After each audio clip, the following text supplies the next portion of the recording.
बिस्मिल्लाहिर्रहमानिर्रहीम। नाज़रीन खैरियत से आप लोग ठीक ठाक हैं। मैं इस वक्त पूर्णिया में हूँ, बड़ी तारीखी जगह पे हूँ। आप देख रहे हैं हज़रत मौलाना जलालुद्दीन रूमी रहमतुल्लाह अलैह का मज़ार है।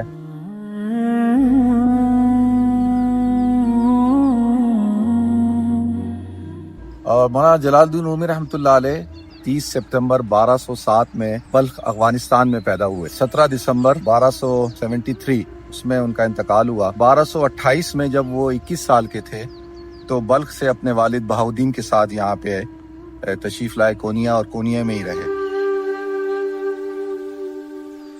कोनिया उस वक्त एक बहुत ही मशहूर व मारूफ शहर था, सल्जूकियों का कैपिटल था। सल्जूक एक बहुत बड़ी ताकत थी और यहाँ मदारिस, मकातिब, जैसे आज दुबई है, न्यूयॉर्क है, लंदन है, कुर्तुबा, और एक ज़माने में बगदाद, इस तरह से कोनिया होता था। बस अल्लाह से दुआ की थी कि अल्लाह तो कभी सबब बना कोनिया जाने का, और अल्हम्दुलिल्लाह इस वक्त मैं कोनिया में हूँ और उनके मज़ार मुबारक पे मौजूद हूँ। आप ये पीछे देख सकते हैं हज़रत मौलाना जलालुद्दीन रूमी रहमतुल्लाह अलैह का मज़ार है।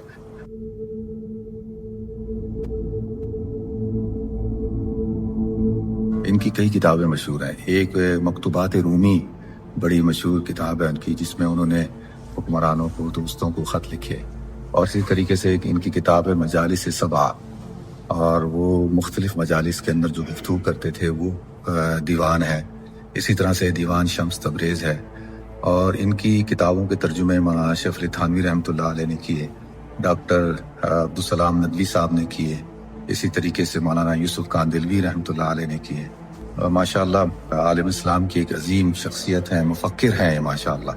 अल्लाह ताला इनके दर्जात बुलंद फरमाए, अल्लाह इनकी मग़फ़िरत फरमाए, अल्लाह ताला इनको बेहतरीन जज़ाए खैर अता फरमाए। जो खिदमात इन्होंने पेश की वो खिदमात अपनी बारगाह में कबूलियत का दर्जा अल्लाह उनको अता फरमाए, आमीन या रब्बल आलमीन। ये 15th सेंचुरी का कुरान है, 15th century, Ottomans 15th century, और ये 1452 का उस्मानी दौर।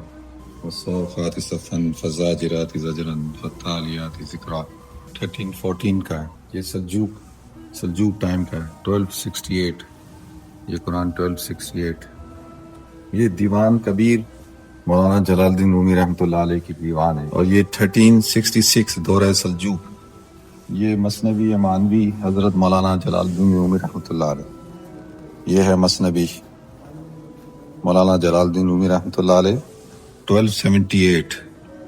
ये सल्जूकी दौर था। खत्ताश तो थे मोहम्मद बिन अब्दुल्लाह अल-कौनवी, मोहम्मद बिन अब्दुल्लाह अल-कौनवी, ये मसनवी, ये है मसनवी शरीफ। ये 16th सेंचुरी का कुरान है। 16th सेंचुरी दौर है उस्मानी सल्तनत का। खत्ताश हैं अब्दुल कादिर अल हुसैनी।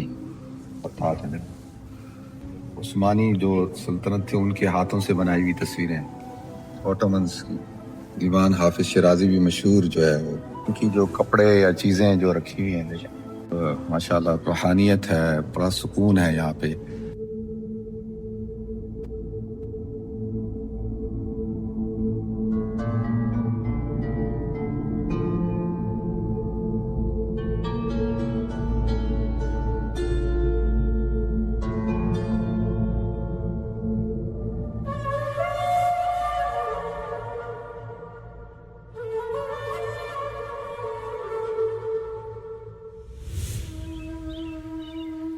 आपने मज़ार का विज़िट किया माशाअल्लाह, और जैसे मैंने अर्ज़ किया कि मौलाना जलालुद्दीन रूमी रहमतुल्लाह अलैह बहुत ही मशहूर मारूफ और बड़ी इल्मी शख्सियत थे।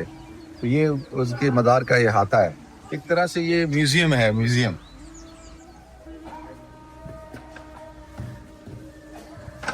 ये इंस्ट्रूमेंट्स हैं, और ये आपको मैं बताऊं, ये इंस्ट्रूमेंट्स मुसलमानों ने ईजाद किए थे, लेकिन अब तो डिफरेंट स्कूल ऑफ थॉट बन चुके हैं। ये देखें बांसुरी, ये इंस्ट्रूमेंट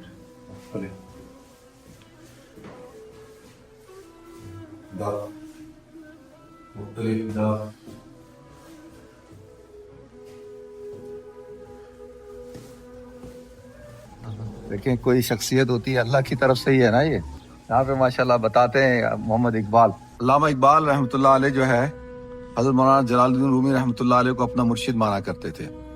और उनकी जो शेर व शायरी है उसमें बहुत तस्करा है مولانا جلال الدین رومی رحمۃ اللہ علیہ کا غلط نگر ہے تیری چشم نیم باز اب تک، تیرا وجود تیرے واسطے ہے راز اب تک، تیرا نیاز نہیں آشنائے ناز اب تک، کہ ہے قیام سے خالی تیری نماز اب تک،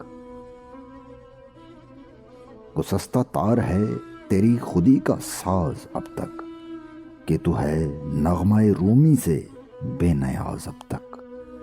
یہ جگہ قبر نہیں ہے بلکہ یہ ایک علامتی مقام ہے، اور ان کی اصل جو قبر ہے وہ لاہور میں ہے، آپ حضرات کو پتہ ہے شاہی مسجد کے پاس وہاں پہ ہے۔ کیسے انہوں نے علامہ اقبال رحمۃ اللہ علیہ کو ایک رسپیکٹ دی ہے یہاں کونیا کے اندر۔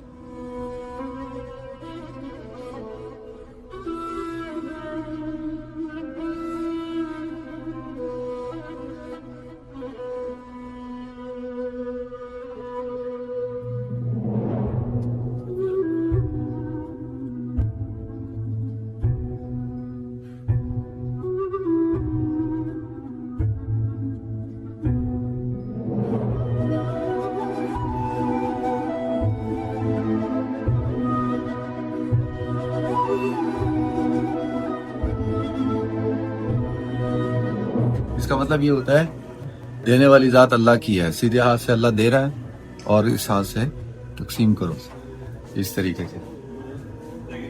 اور اللہ کی ساری زندگی اللہ کے ارد گرد ہونی چاہیے، ہماری زندگی کا محور اللہ کی ذات ہونی چاہیے، اس کا مقصد یہ ہے۔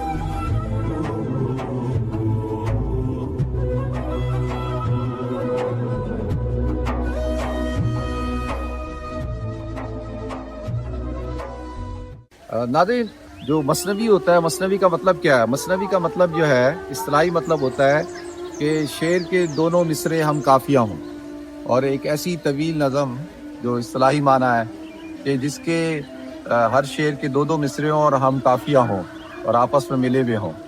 اور یہاں پر مثنوی معنوی کا مطلب کیا ہے کہ روحانی اور باطنی حقائق اور رموز اور اس سے متعلق جو حکایات ہیں، جو اصطلاحات ہیں، جو اس کا جو پیغام ہے، اس کو کہا جاتا ہے مثنوی۔ تو اس اعتبار سے جو ہے مثنوی مولانا روم۔ اچھا، اور اصل میں تو اس کتاب کا نام ہے مثنوی معنوی، یا آپ اس کو اب مشہور تو جو ہے مثنوی شریف کے نام سے ہے۔ اور مولانا روم ان کو جو کہا جاتا ہے، روم کیونکہ یہ جو بازنطینی شہر تھا یہ، اور اس زمانے میں روم اسی علاقے کو کہا جاتا تھا جہاں پہ یہ سلجوق سلطنت قائم تھی اور یہاں بازنطینی امپائر بھی قائم تھی، تو روما اسی کو کہا جاتا تھا، اور اس وجہ سے ان کی جو نسبت ہے وہ رومی ہو گئی۔ اس کا جو موجودہ روم ہے اس سے کوئی تعلق نہیں ہے۔ تو انشاءاللہ پھر آپ سے اگلی ویڈیو میں ملاقات ہوگی۔ السلام علیکم ورحمۃ اللہ وبرکاتہ۔